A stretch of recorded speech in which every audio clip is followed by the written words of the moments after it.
Hi, how are you? I'm doing good. I'm going to proceed to demolish this cup of tea. I don't think you can see it, but it's snowing. It's snowing out there. So that's why I went around the room and lit all my candles so that it might warm up a little bit in here. Don't have a fireplace, you see, so I have candles all over the place. They help. Anyway, I hope you're well. I'm drinking this tea to warm up after waiting outside for a bus to come back home after my shift. And I got chilly, so.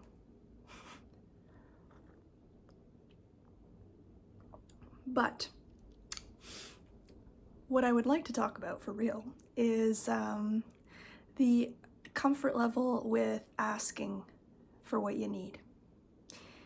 I didn't know that about myself, that I don't feel comfortable asking for what I need, because for the second shift in a row, I've had this incredible brain fog. And I still can't tell you where those scones went. I swear I made them, but I don't know where they ended up. Oh my God. I bake wholesale goods at a catering company. So that's why. That's how you can make. I think I made about 150 muffins today of all different flavors. And that's how you can screw up how many you make and where they all go. And same with the scones and other goods that people want. Yeah, total mystery. And so before today, my supervisor was asking me, like, is this shift working for you? Do you like it? Would you like to change it? And I said, I don't know. I'll stick with it for now and see how it goes. And these last couple of shifts, I have been tired. I have not been able to do the most basic math. It's ridiculous, even with my phone, because I'm trying to do spreadsheets and things at 1 in the morning. And let me tell you, 4 plus 1 at 1 in the morning, for me, is hard math. It might as well be algebra. It's crazy, but I feel really silly saying it, but it's true. So I thought, okay, today was silly.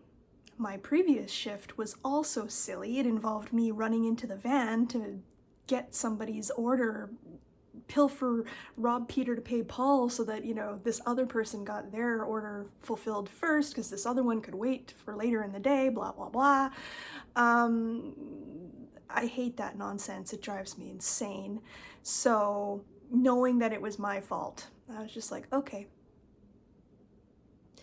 I'm learning that I don't want to do this at this hour of the day. It's not appealing to be loading a van full of baked goods at 5:30, 6 o'clock in the morning, and then realizing, oh crap, I forgot something in that order, or I've misplaced something for someone else's order. Now I have to go and find it. Where did it go? You know, like, oh, it's the worst. I hate it. But the reason I'm doing that is because I'm tired. And there's like brain fog. So I thought to myself, okay, to nip this one in the bud, I'm going to just not keep my head down, and I'm going to go into my boss's office, and I'm gonna discuss, and I'm gonna take her up on her offer of, how about we start in the evening when I'm a lot more alert, and then I can leave here in the wee hours of the morning and all will be done, all will be well. I think this is a good thing, but you know, like, it's not like I was suggesting some out of left field notion or something. I mean, they were the ones who brought it up to me and gave me the option. So I'm not being demanding or difficult. If I don't keep drinking this, it's gonna go cold on me, and I hate cold tea. Ooh.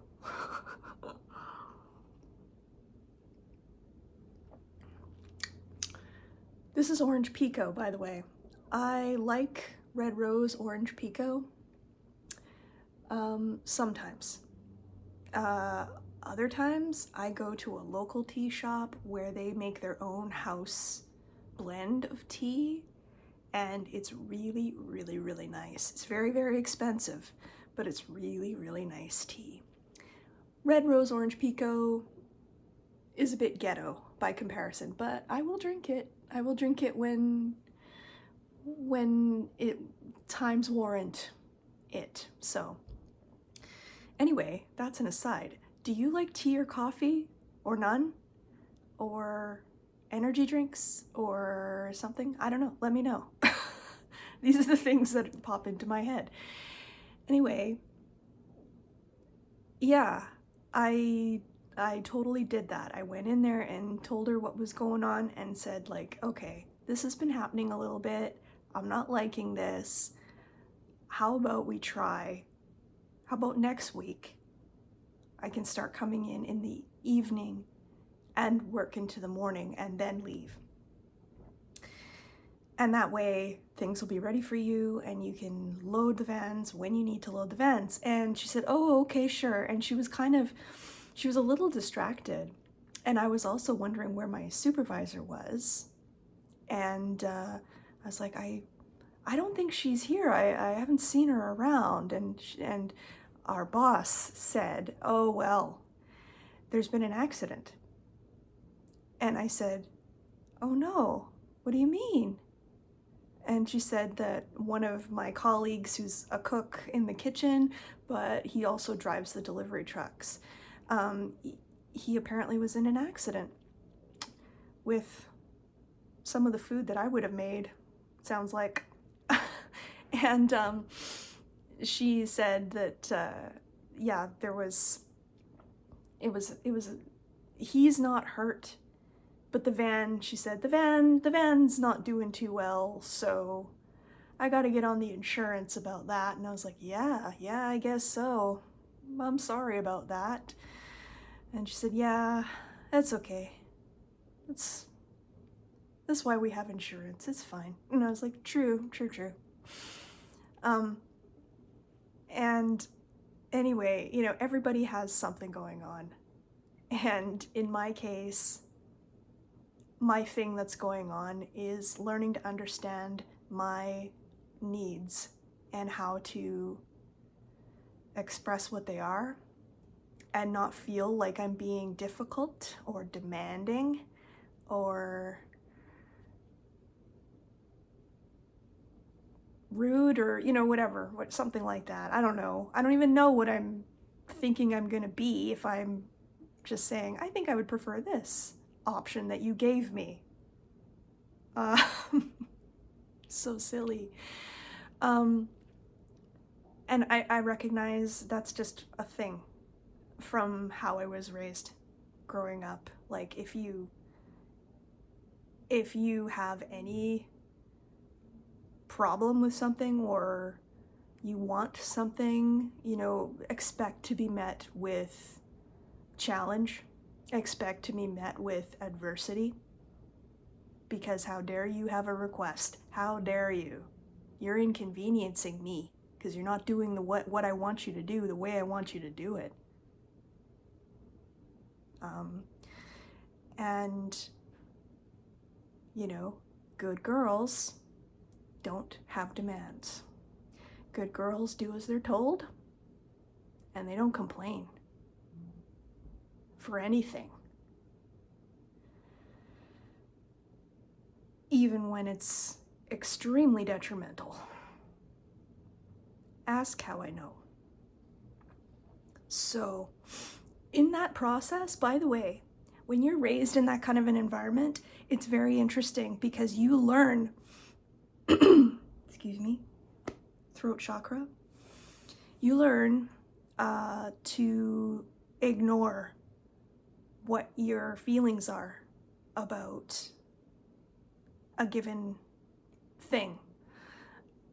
Because my supervisor and our boss, they were both asking me, my feelings about, coming in at 1 a.m. and working from there into kind of the mid-morning.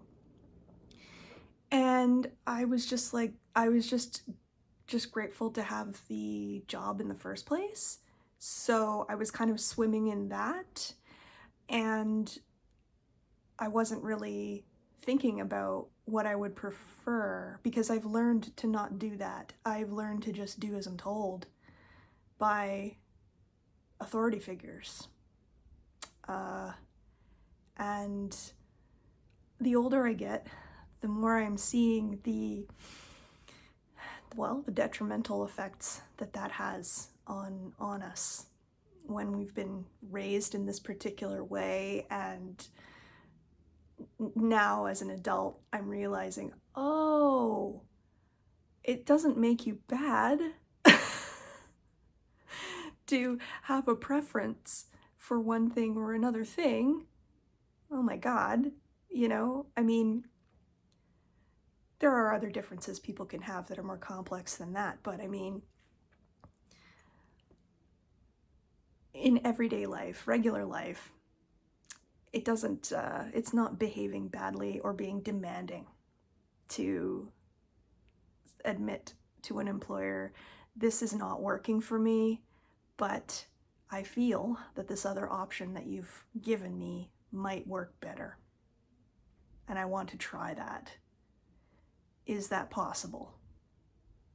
And I was met with zero resistance.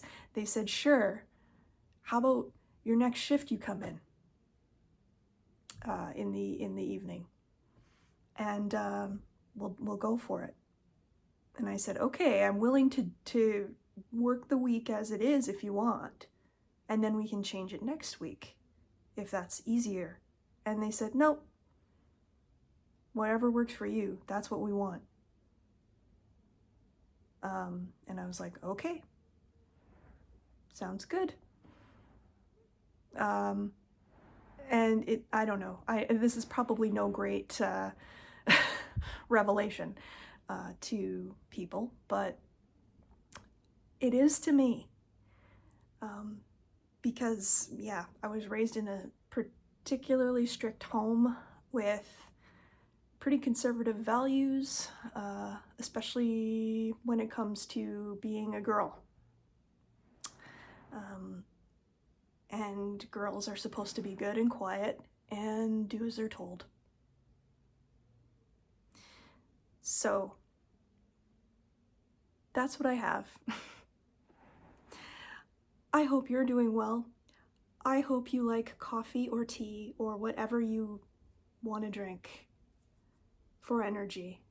Or maybe you don't drink caffeine. I don't know. I find that rare.